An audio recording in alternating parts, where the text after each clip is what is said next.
सो हे मेरे इलेक्ट्रॉन्स, हम इस नए 12th की जर्नी को आज से स्टार्ट कर रहे हैं और इस जर्नी में हम 12th के हर चैप्टर का डिटेल्ड वीडियो लेके आएंगे और डिटेल्ड न्यूमेरिकल प्रॉब्लम्स आपके पास पहुंचेंगे ताकि आपको जो भी 12th में डाउट्स हो वो आपके मान से इजीली क्या कर सके, सॉर्ट आउट कर सके।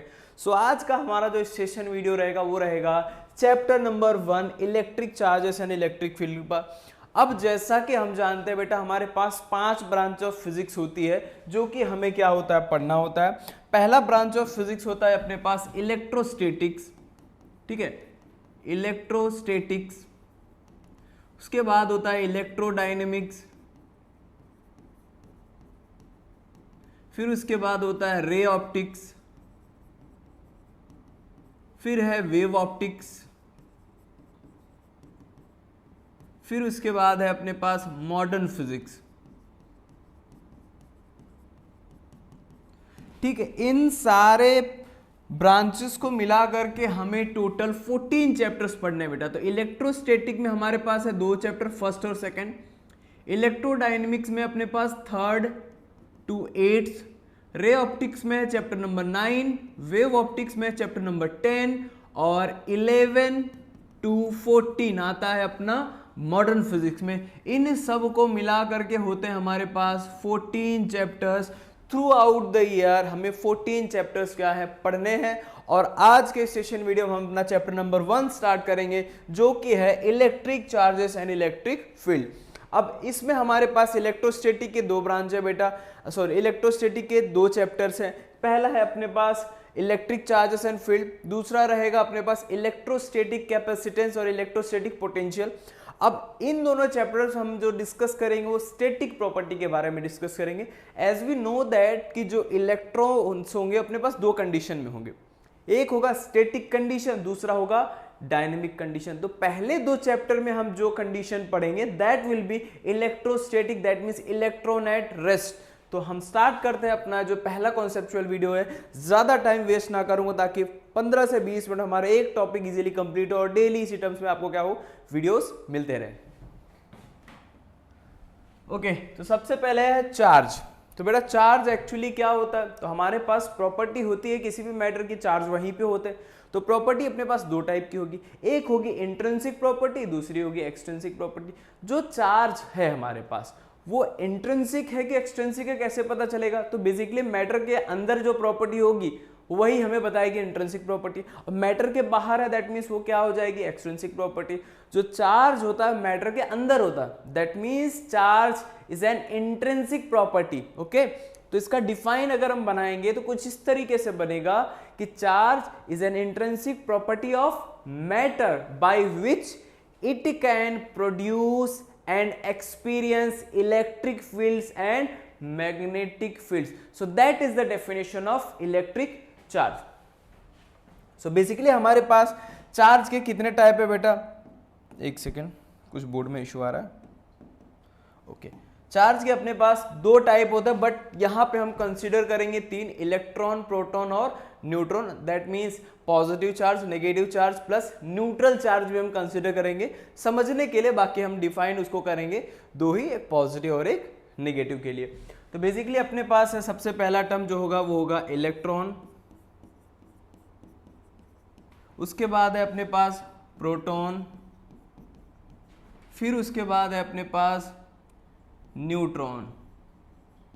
अब यहां पे क्वेश्चन आता है बेटा कि सर आपने इलेक्ट्रॉन, प्रोटॉन, न्यूट्रॉन तो बताया बट इनको डिस्कवर किसने किया था? सो इलेक्ट्रॉन, प्रोटॉन, न्यूट्रॉन की डिस्कवरी के लिए मैंने आपको सिंपल टर्म यहां पे लिखा हुआ है दैट इज ईटा पर नाच। अगर ईटा पर नाचोगे तो साइंटिस्ट के नाम भी पता चलेंगे और कौन सा अपना चार्ज है उनके बारे में भी इजीली पता चलेगा। तो सबसे पहले ईटा पर नाच में ई है, E means what, electron. Electron का जे थॉमसन ने किया, प्रोटॉन का रदरफोर्ड ने किया, न्यूट्रॉन का चैडविक ने किया। तो इसका मतलब हुआ ईटा पर नाच का कि हमारे कौन से साइंटिस्ट ने किसके बारे में डिस्कवरी की थी। तो इजीली क्लियर हुआ इतना। अब डिस्कस करेंगे, हमारे पास चार्ज है। तो चार्ज अपने पास जो प्रॉपर्टी है बेटा वो तो कैसी प्रॉपर्टी है, यहाँ पे अगर देखेंगे कुछ इसकी प्रॉपर्टी ऐड करेंगे, ये एक स्केलर प्रॉपर्टी है क्योंकि इसका कोई भी डायरेक्शन नहीं है। अब चार्ज का जो डायरेक्शन नहीं है तो इसके बेस पे और अगर टर्म्स की बात करेंगे, बेसिक फंडामेंटल टर्म्स की बात करेंगे, तो हमें यहाँ पे देखने को मिलेगा कि जो चार्ज का डायमेंशन फॉर्मूला क्या हो सकता है, क्योंकि चार्ज अपने पास कैसे मिलेगा, I equals to Q by T, so Q equals to I T के फॉर्म में मिलेगा। So I means what, dimension formula क्या हो जाएगा इसका, A1 और T1 हो जाएगा। ठीक है, अब चार्ज का यूनिट क्या हो जाएगा, SI यूनिट क्या होगा चार्ज का, क्या हो गया, SI unit of charge, just a second बेटा, there might be some problem.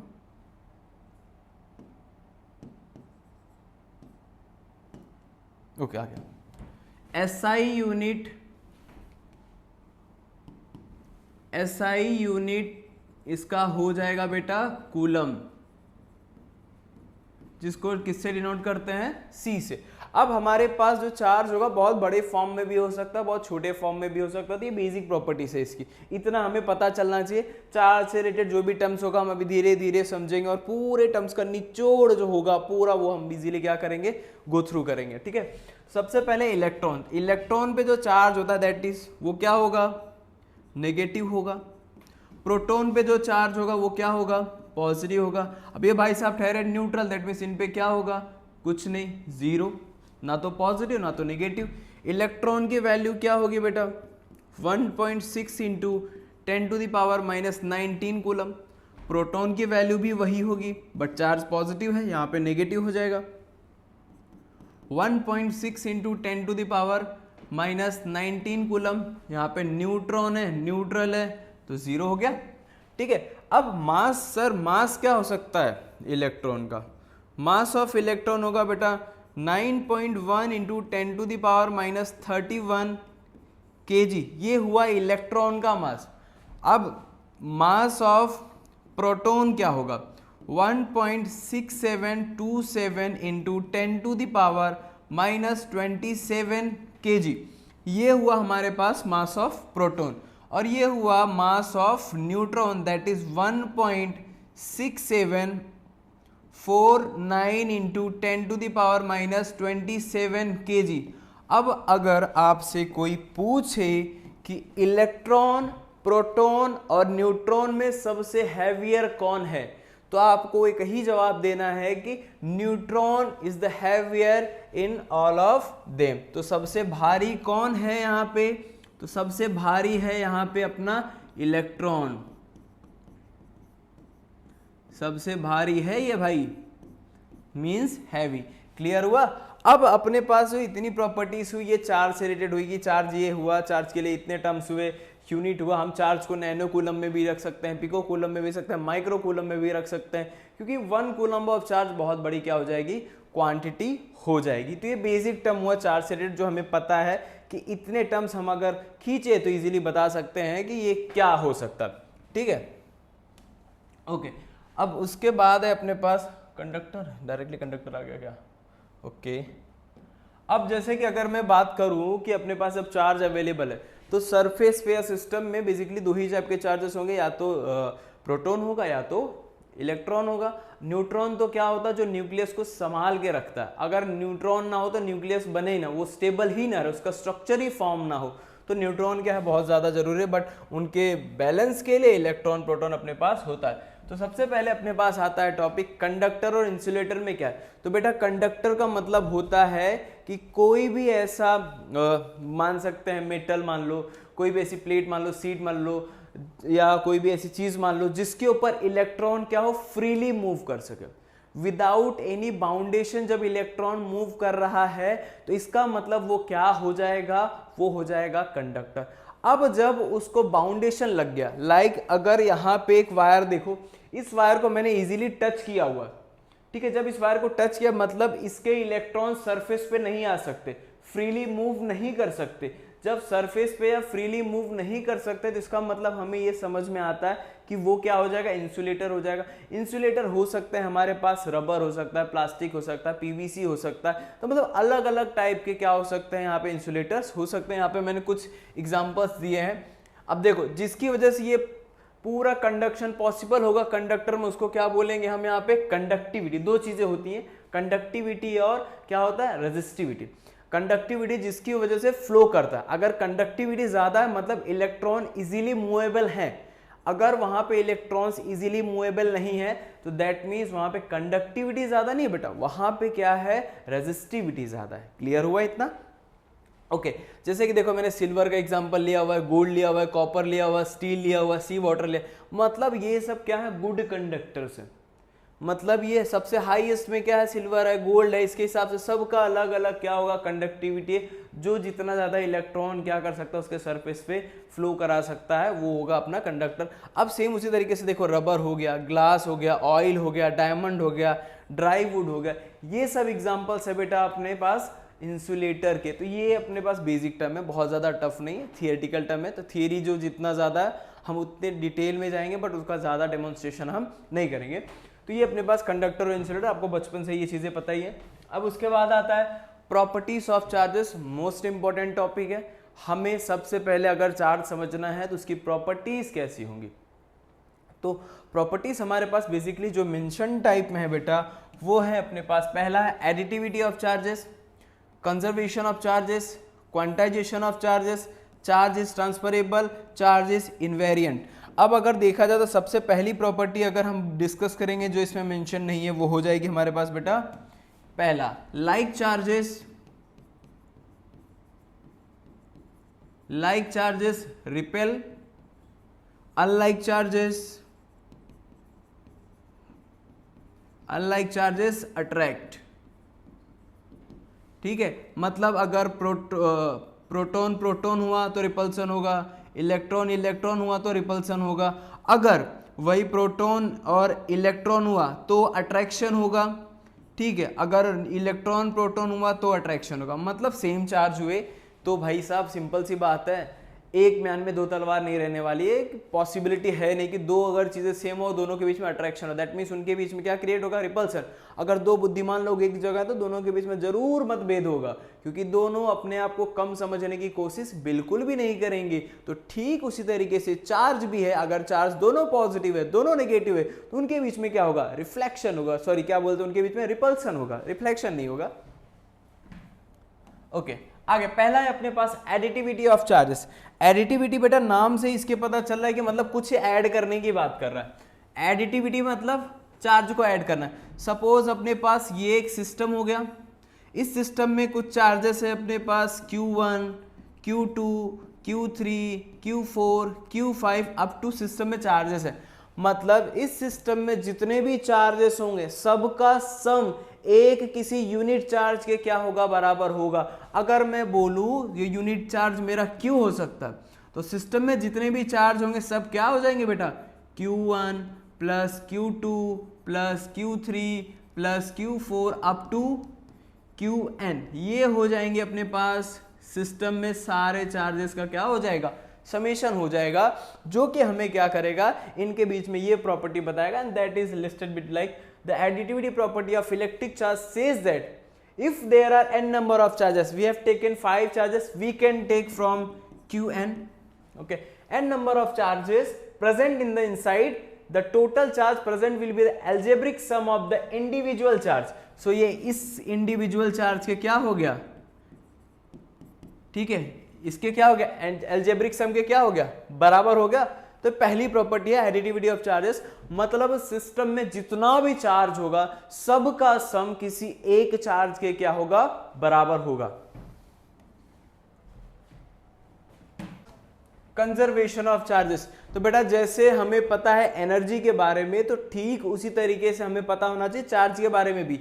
हम चार्ज को एक जगह से दूसरी जगह पे क्या कर सकते हैं, ट्रांसफर कर सकते हैं, यहां से वहां ले जा सकते हैं, लेकिन हम चार्ज को बना नहीं सकते, क्रिएट नहीं कर सकते। Like energy neither can be created nor can be destroyed, that means charge neither can be created nor can be destroyed, charge can be transferred from one system to another system। मतलब अर्थात इस परिकल्पना में कवि कहना चाहते हैं कि चार्ज को हम एक जगह से दूसरी जगह पे लेके जा सकते हैं, उसमें हम दिखा सकते हैं, बाकी हम उसको खत्म नहीं कर सकते, उसको हम डिस्ट्रॉय नहीं कर सकते। तो स्टेटमेंट पे देखते हैं कि क्या लिखा है, The total charge in an isolated system remains constant। Isolated system का मतलब कुछ भी ट्रांसफर नहीं हो रहा है, याद रखना। Electric charge can neither can be created nor can be destroyed, this is known as the law of conservation of charge और कंजर्वेशन ऑफ एनर्जी भी हम बोल सकते हैं। लाइक देखो ग्लास पे एक चार्ज अगर सेल पे चार्ज है, दोनों का देखा जाए तो टोटल चार्ज क्या हो गया 0, क्योंकि सेम चार्ज दोनों पास, एक पास पॉजिटिव एक के पास नेगेटिव है। जब एक के पास नेगेटिव एक के पास positive, that means total charge क्या हो गया 0, मतलब हम ना तो क्रिएट कर पा रहे ना तो डिस्ट्रॉय कर पा रहे। देखो यहाँ पे पॉजिटिव चार्ज है, यहाँ पे नेगेटिव, जब ये एक इलेक्ट्रॉन यहाँ पे गया एक प्रोटॉन यहाँ पे आएगा तो मतलब उनके बीच का सम क्या हो जाएगा, कैंसिल, एक पॉजिटिव एक नेगेटिव तो कैंसिल आउट क्या हो गया 0, मतलब चार्ज कुछ नहीं कर सकते हम उसको, भाई यहां से लेंगे यहां रख देंगे, वही उतना कर सकते हैं, उससे ज्यादा हमारे बस की बात बिल्कुल भी नहीं है।